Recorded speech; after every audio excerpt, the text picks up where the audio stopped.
The gravel crunched under the tires as I pulled up the long driveway. The house, Mark's family home, stood grand and proud against the gray November sky.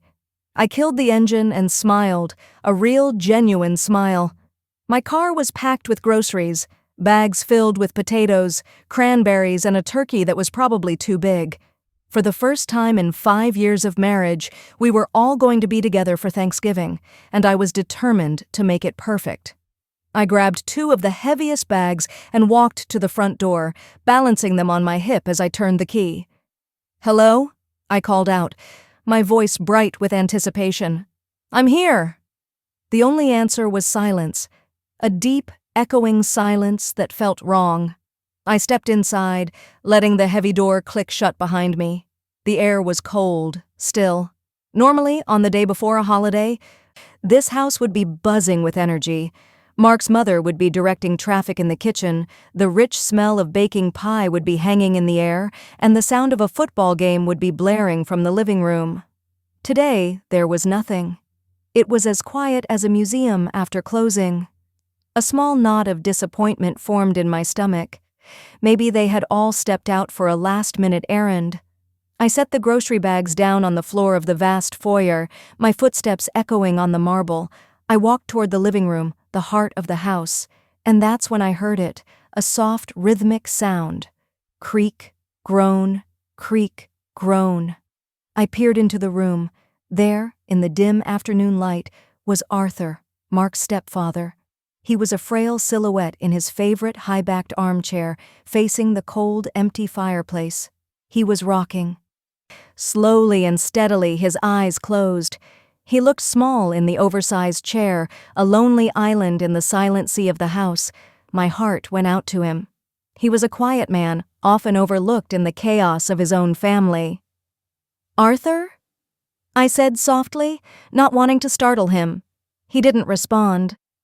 The rocking continued, steady and unnerving. I felt a chill that had nothing to do with the temperature of the house. Something was very wrong.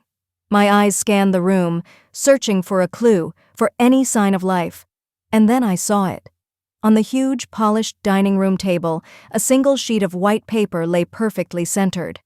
A note. My feet felt heavy as I walked toward it. It was like moving through water. I knew, with a certainty that made my hands tremble, that I wasn't going to like what it said. The handwriting was Mark's familiar, careless scrawl. I picked it up. "Took a cruise with my ex, Brenda. Last-minute thing. You'll stay home and take care of stepdad. He needs you."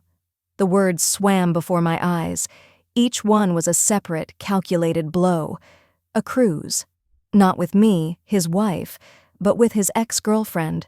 The casual cruelty of it, a last-minute thing, as if my feelings were a complete afterthought. And then the final humiliating command.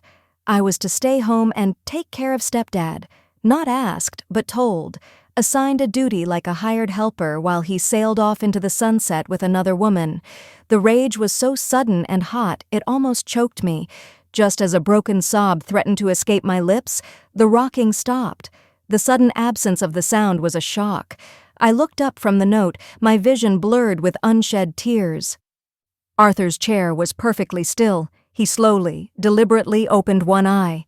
It wasn't the cloudy, distant eye of a frail old man. It was sharp, clear, and intelligent. It was fixed directly on me. A strange, knowing smile touched the corners of his lips. It wasn't a happy smile. It was the smile of a co-conspirator, of someone who had been waiting for this exact moment. He tilted his head slightly, his gaze unwavering. In a voice that was low, steady, and full of a strength I had never heard from him before, he said, "Shall we begin?" The hot tears in my eyes instantly cooled. The storm of humiliation and anger inside me settled, hardening into a single, heavy point of cold, clear purpose. I looked from the cruel note in my hand to the fire in the old man's eye. I gave a slow, deliberate nod. That nod was not a spur-of-the-moment decision. It was the culmination of 5 years of quiet observation, of swallowing my words, of watching the man I married reveal himself to be someone I didn't know at all. My life with Mark had been a masterclass in being underestimated. To him, I was an accessory, a pretty thing to have on his arm at company parties. When I offered an opinion on his business, the business Arthur had built from nothing, he would pat my hand and call my ideas cute.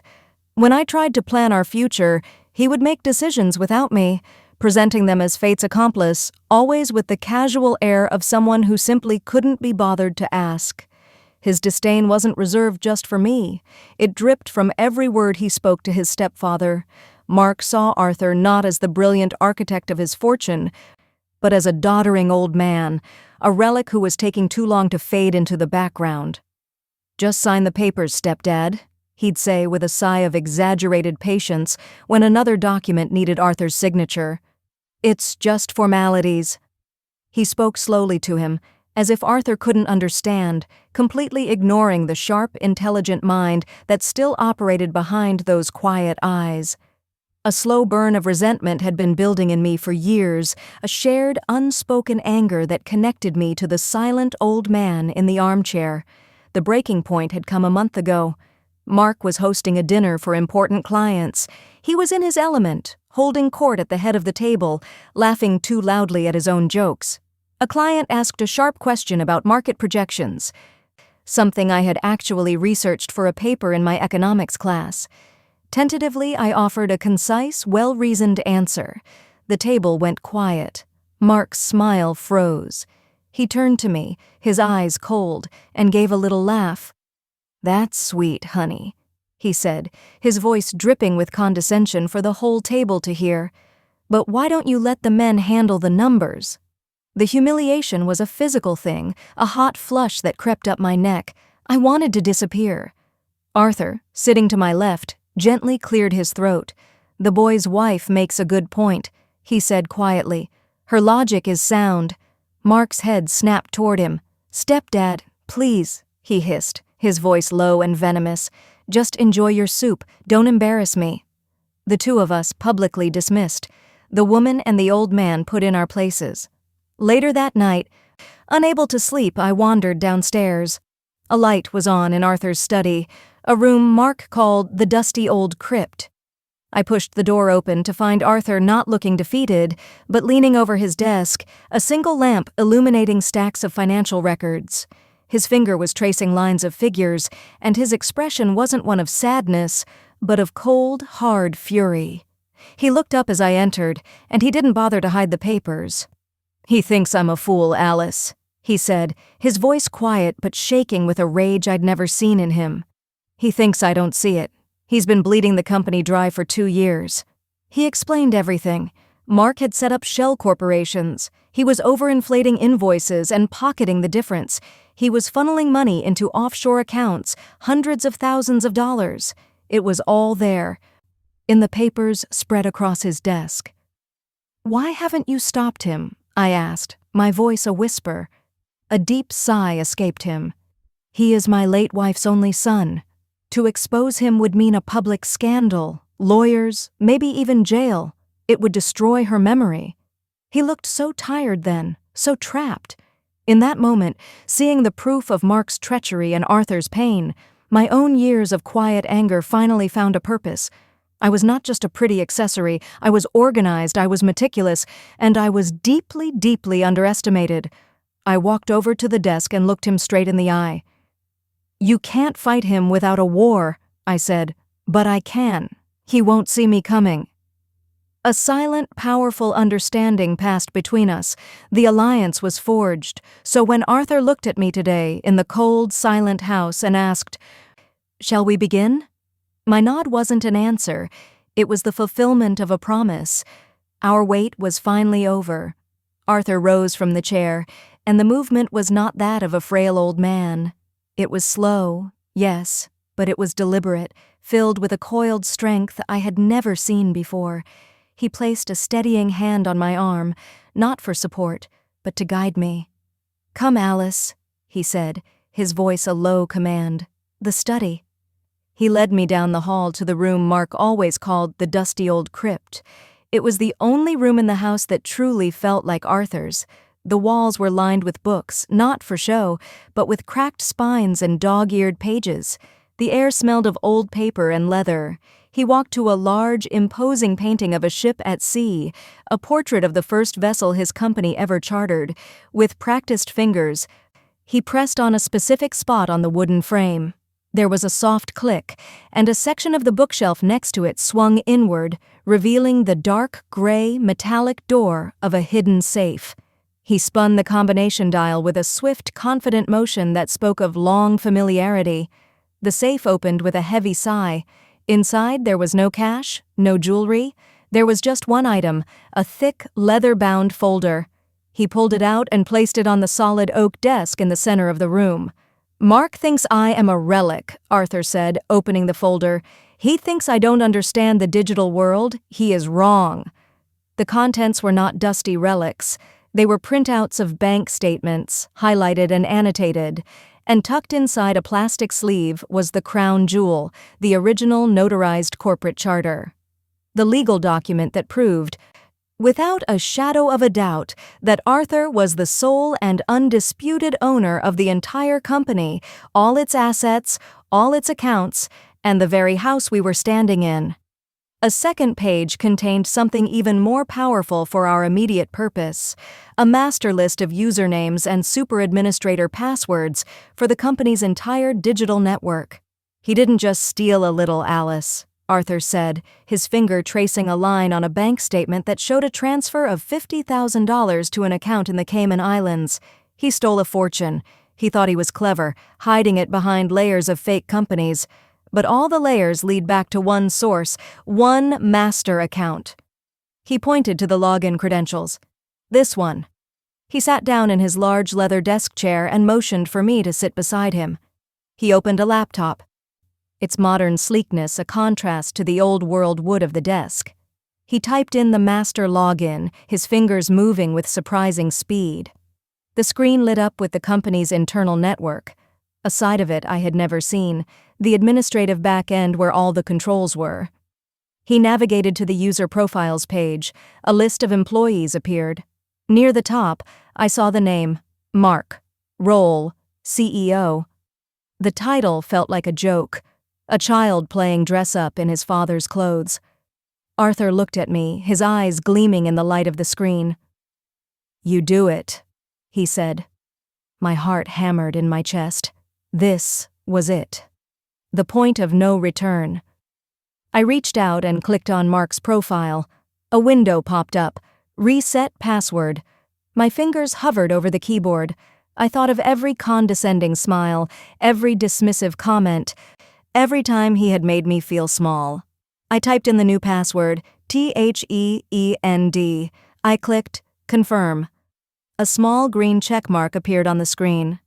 Password has been successfully changed. With a single, quiet click, my husband was fired. He was locked out. Floating on a cruise ship in the middle of the ocean, he had no idea that his entire world had just been taken from him. We didn't stop there. Systematically, we went down the list, changing his access to every vendor portal, every financial program, every company email account. The first stone had been thrown. The first wall had been built. We worked through the night, our quiet clicks the only sound in the house, dismantling my husband's kingdom, one password at a time. The first light of Thanksgiving morning crept through the study's windows, painting the room in pale, watery shades of gray. We hadn't slept. Fueled by coffee and a cold, shared sense of purpose, we had spent the night laying the groundwork. Now, it was time for the second phase. At precisely 9 a.m., Arthur made the call. He put it on speakerphone, the voice that filled the room belonging to a man named Mr. Henderson, the family's longtime lawyer. He sounded old school, with a voice like gravel and cigar smoke, and his loyalty to Arthur was absolute. "Arthur, my friend," he boomed. "I was wondering when you'd call. I've been looking at these quarterly reports, and they've smelled fishy for months. What's the situation?"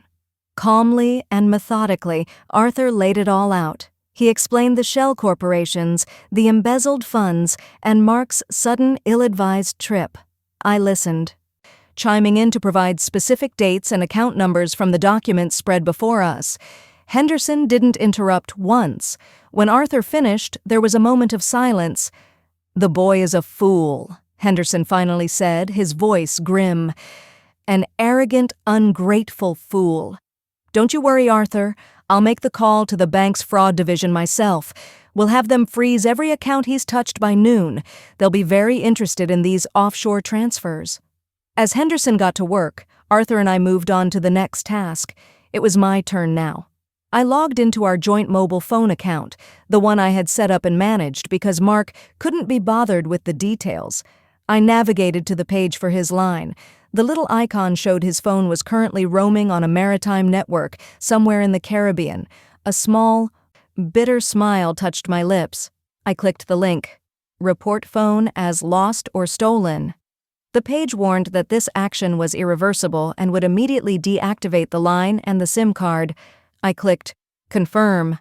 A message popped up. Mark's line has been successfully suspended. Just like that, he was cut off.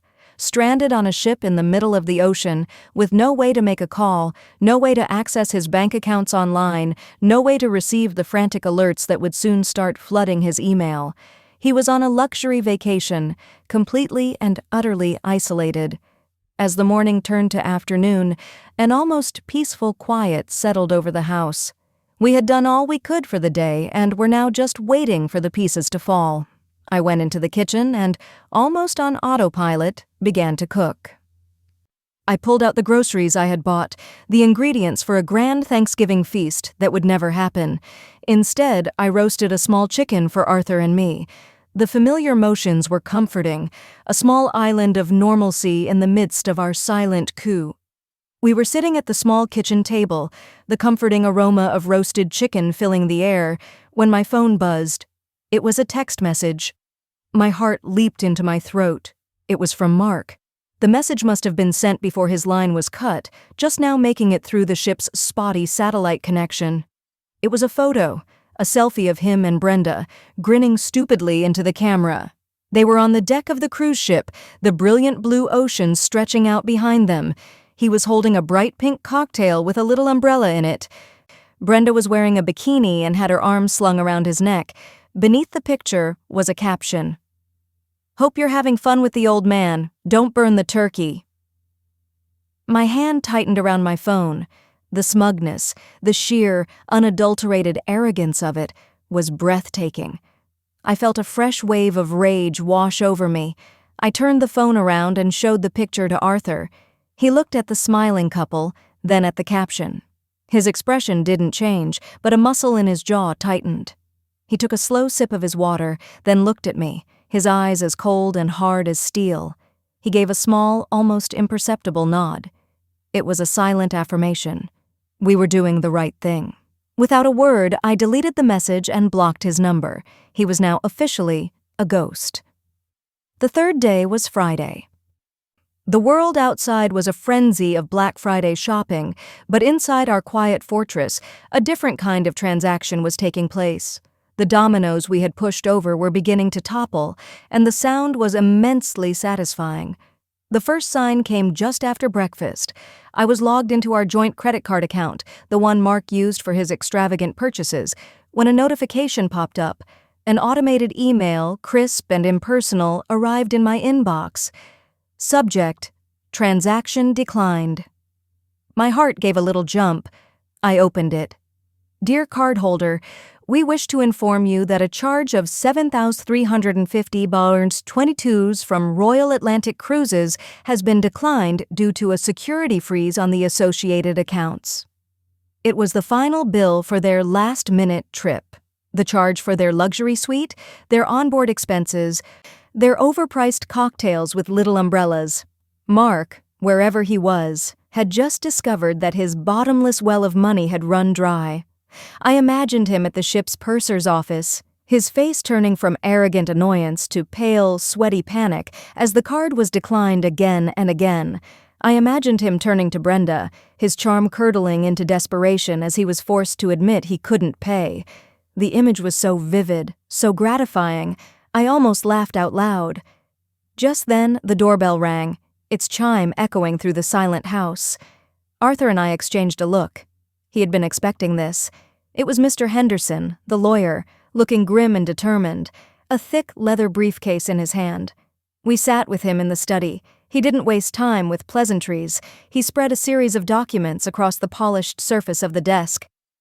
"The bank has frozen everything," he confirmed, his voice a low rumble.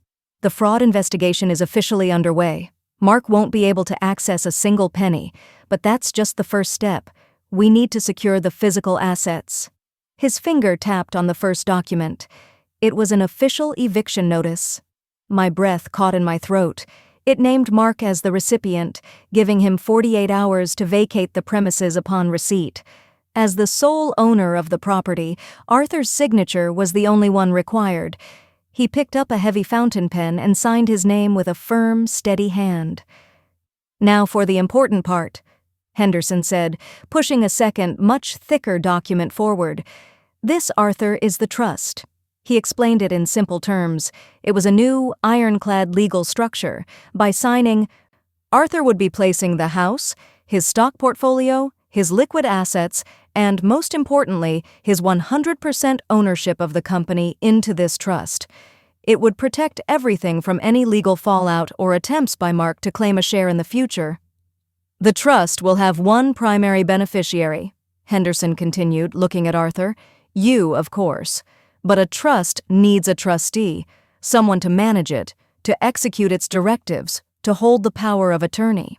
His gaze then shifted, moving from Arthur to me. "Arthur has instructed me to name you, Alice, as the sole trustee." I stared at him, my mind struggling to process his words. Trustee? Me? I was to be given full legal control over Arthur's entire estate, his life's work. It was a level of trust, of faith that I had never experienced. It was the polar opposite of the condescension Mark had shown me for 5 years. I looked at Arthur, my eyes wide with disbelief. He simply smiled, a small, genuine smile. "Mark always said you weren't good with numbers," he said, a twinkle in his eye. I believe he was mistaken. My hand trembled as I picked up the pen to sign my name next to Arthur's. As the ink dried on the page, the transfer of power was complete. We weren't just taking back the money Mark had stolen. We were taking back the house he lived in, the company he ran, the very foundation of the life he had built on a bedrock of arrogance and lies. The walls were not just closing in on him. They were being rebuilt around us, stronger and more secure than ever before. The fourth day, Saturday, dawned cold and clear. A sense of finality hung in the air. All the calls had been made, all the papers had been signed. All that was left was for the king to return to his conquered castle. There was no word from Mark. His phone was a dead piece of metal, his bank accounts were stone, and his pride was likely in tatters. I pictured him making a series of humiliating phone calls from a borrowed phone, begging friends, or even Brenda for a plane ticket home. The thought brought a grim smile to my face. We spent the day in quiet preparation.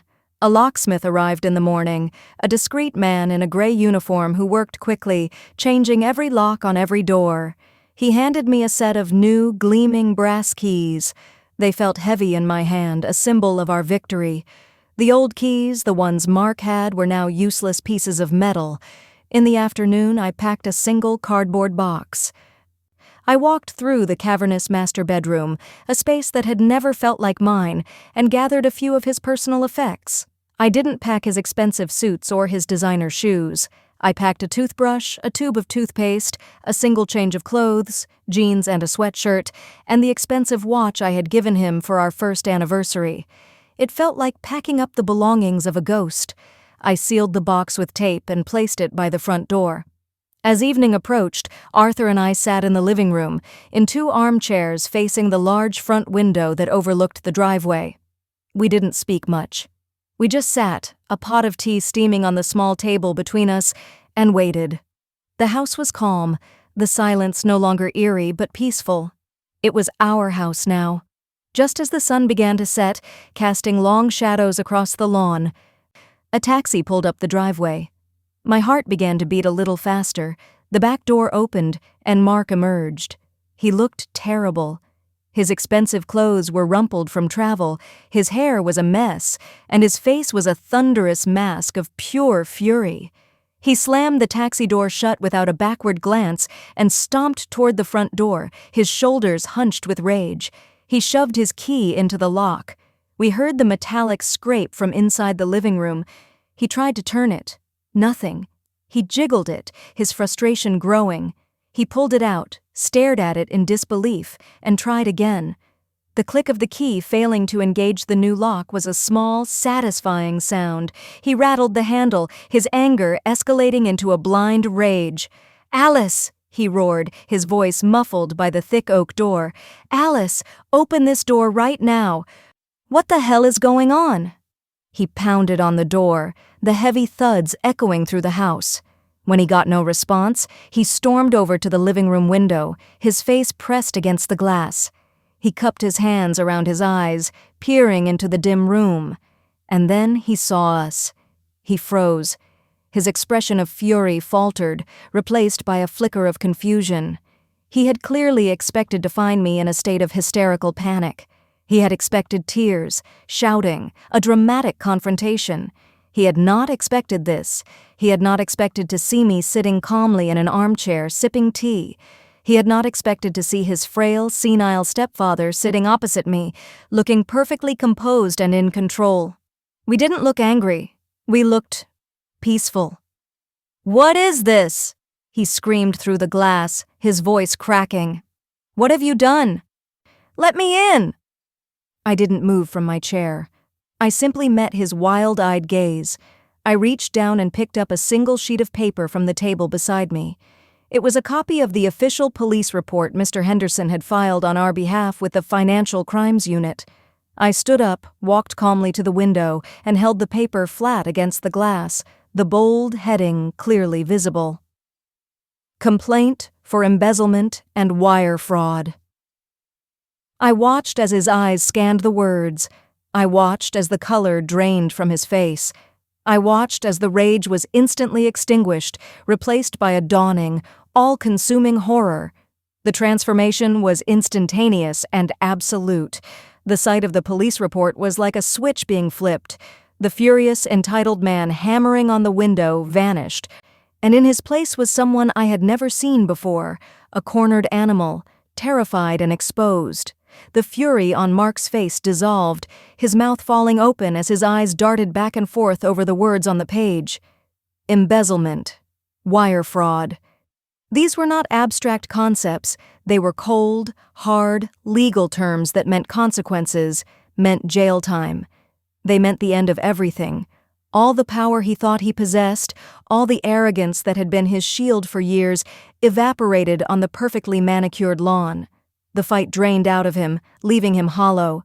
His shoulders slumped. His hands, which had been balled into fists, fell limply to his sides. He stumbled backward from the window, his legs seeming to lose their strength, and then he sank to his knees. He knelt there on the damp grass. The manicured green of his family estate a cruel backdrop to his utter ruin. He looked small, pathetic. He wasn't looking at Arthur. He wasn't looking at the house. He was looking only at me, his expression completely shattered, crumbling into one of abject desperation. "Alice," he pleaded, his voice a hoarse, broken whisper that barely carried through the thick glass. "Alice, no. Please." The dam of his composure broke. Sobs began to rack his body, ugly, gasping sounds. "I'm sorry," he cried, tears streaming down his face. "It was a mistake, a stupid mistake. I love you, Alice. Please, I love you. We can fix this. Just call it off. I'll do anything. I'll pay it all back, please." He was begging. My husband, the man who had mocked my intelligence and treated me like a decorative object, was on his knees begging me for mercy. I watched him, and I felt nothing. No pity. No lingering affection, not even the satisfaction I had expected. There was only a cold, quiet emptiness where my love for him used to be. I let him grovel for another long moment, letting the sight of his complete and total capitulation sink in. I wanted to remember this. I wanted to remember the moment the mask had finally, irrevocably fallen. Slowly, I turned from the window and walked to the front door.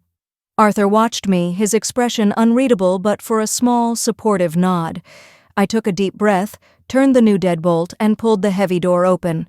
The cool evening air rushed in.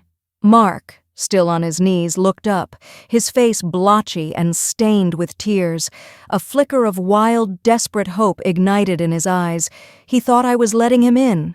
He thought he had won. He started to push himself up, a pathetic, hopeful smile beginning to form on his lips, but I didn't step aside.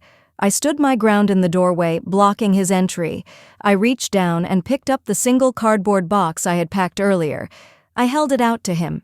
His eyes fell to the box, and the hope in his face died instantly, replaced by a new wave of dawning horror. "You told me to take care of stepdad," I said, my voice perfectly even, clear, and devoid of any emotion. "We did. The company is secure, his finances are protected, and he is safe." I pushed the box into his hands. He took it automatically, his arms clumsy. Taped to the top, right next to his watch, was a thick manila envelope. "Now," I continued, my voice as cold and hard as the new keys in my pocket, "it's time to take care of you." He looked from the box to the envelope, his hands trembling. He knew what it was, the final nail in the coffin of our life together. "These are the divorce papers," I said, answering his unspoken question. "My lawyer will be in touch with yours, if you have one left." I stepped back, and before he could form a single word of protest, I closed the solid oak door on his weeping form. I didn't slam it. I closed it with a quiet final click. I turned the new deadbolt, the sound echoing in the silent foyer. The lock was secure. My old life was over. My new one was just beginning. I turned my back on the door and walked back into the living room, toward Arthur, toward the warm light, finally, wonderfully free.